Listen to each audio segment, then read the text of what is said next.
आपको ये जानकर हैरानगी होगी कि इस्लाम की इब्तिदाई सदियों में ऐसे ताजिर मौजूद थे जिनकी दौलत आज के बिलियनेयर से भी ज्यादा थी, मगर उनका दिल दुनिया के लालच से पाक और उनकी तजारत अल्लाह की रज़ा के लिए थी। जी हाँ, आज हम बात कर रहे हैं उन दो अजीम सहाबाए कराम रज़ी अल्लाह ताला अन्हो की जिन्होंने तिजारत को इबादत बनाया। हज़रत अब्दुर्रहमान बिन औफ रज़ी अल्लाह ताला अन्हा और हज़रत उस्मान बिन अफ़्फ़ान रज़ी अल्लाह ताला अन्हो। ये वो हस्तियां हैं जिनकी ईमानदार तिजारत ने न सिर्फ इस्लाम को माली बुनियाद दी बल्कि आने वाली नस्लों को बिजनेस में बरकत का दर्स भी दिया। मदीना की सरजमीन पर एक दिन एक नबी के साथी खड़े हैं जिनके पास न माल है न जायदाद, लेकिन दिल में ईमान का खजाना है। वो कहते हैं, मुझे बाजार का रास्ता दिखाओ। ये थे हज़रत अब्दुर्रहमान बिन औफ रज़ी अल्लाह ताला अन्हा, जिन्होंने हिजरत के बाद मदीना में बिल्कुल खाली हाथ से तिजारत का आगाज किया। न सरमाया न रिश्तेदार, सिर्फ सदाकत और एतमाद। उन्होंने खजूरें, गल्ला, ऊन और खुशबुओं की तिजारत शुरू की। धीरे धीरे अल्लाह ने ऐसी बरकत दी कि वो मदीने के सबसे कामयाब ताजिर बन गए। उनका एक उसूल मशहूर था, जो झूठ बोलकर कमाता है वो नफ़ा नहीं बल्कि खसारा लेता है। हज़रत अब्दुर्रहमान रज़ी अल्लाह ताला अन्हा अपने हर लेन देन में ईमान को बेसलाइन बनाते थे। अगर किसी सामान में नक्स होता तो खुद बताते और अक्सर कीमत कम कर देते। नतीजा, मदीने के लोग उन पर अंधा एतमाद करने लगे। यही ट्रस्ट उनका ब्रांड बन गया।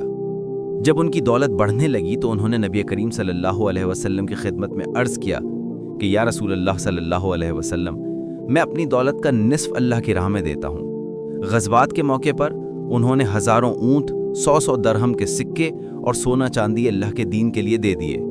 अगर आज के हिसाब से देखा जाए तो उनकी मजमूई दौलत तकरीबन 300 बिलियन अमेरिकी डॉलर बनती है, मगर उनके लिए ये सब कुछ सिर्फ अमानत थी। उन्होंने कहा था, मैं डरता हूं कि कहीं मेरी दौलत मुझे दुनिया में ही बदला ना दे दे।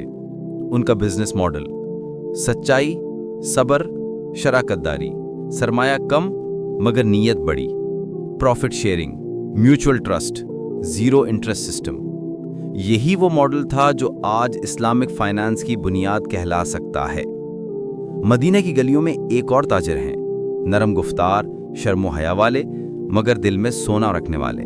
ये हैं हज़रत उस्मान बिन अफ़्फ़ान रज़ी अल्लाह ताला अन्हो। इस्लाम कबूल करने से पहले भी वो कुरैश के बड़े और मुअज़्ज़ज़ ताजिरों में शुमार होते थे, लेकिन इस्लाम ने उनकी तिजारत का मकसद बदल दिया।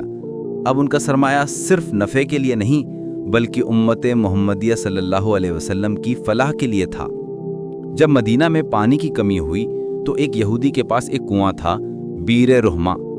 हज़रत उस्मान रज़ी अल्लाह ताला अन्हो ने वो कुआं 35,000 दरहम देकर ख़रीदा और ऐलान किया कि ये पानी अब सबके लिए मुफ्त है। ये इस्लामी तारीख़ की पहली पब्लिक यूटिलिटी सर्विस थी, यानी समाजी सरमायाकारी, सोशल इन्वेस्टमेंट। ग़ज़वा तबूक के मौके पर जब नबी करीम सल्लल्लाहु अलैहि वसल्लम ने जिहाद के लिए इमदाद की अपील की तो हज़रत उस्मान ने 1000 ऊँट, 70 घोड़े और 10,000 दीनार पेश कर दिए। नबी सल्लल्लाहु अलैहि वसल्लम ने फरमाया, उस्मान के बाद आज कोई अमल इसको नुकसान नहीं दे सकता।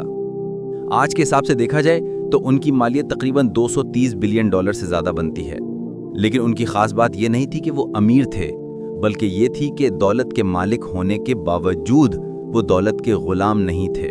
उनका business model import export trading, यानी शाम, हबशा और रूम तक, family supply chain system, social investment यानी पब्लिक वेल और चैरिटी फंड्स, एथिकल मोनोपोली यानी कीमत नहीं बढ़ाते, फरावानी में भी अदल रखते हैं। वो हमेशा फरमाया करते थे कि माल बढ़ता नहीं जब तक इसमें से खर्च ना किया जाए। यही इस्लामी इकोनॉमी का बुनियादी उसूल है, सर्कुलेशन ऑफ वेल्थ, बरका।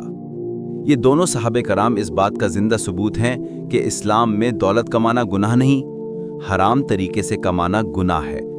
हज़रत अब्दुर्रहमान बिन औफ रज़ी अल्लाह ताला अन्हा और हज़रत उस्मान बिन अफ़्फ़ान रज़ी अल्लाह ताला अन्हो ने यह साबित कर दिया कि जब नीयत खालिस हो तो तिजारत इबादत बन जाती है और नफ़ा सिर्फ माल में नहीं बल्कि दिल के सुकून में होता है। अगर आपको ये ईमान और बिजनेस से जुड़ी कहानी पसंद आई हो तो नूरे हरमैन को सब्सक्राइब करें ताकि अगली वीडियोस में आप जान सकें कि दूसरे सहाबा कराम ने कैसे दुनिया व आखिरत दोनों में कामयाबी हासिल की।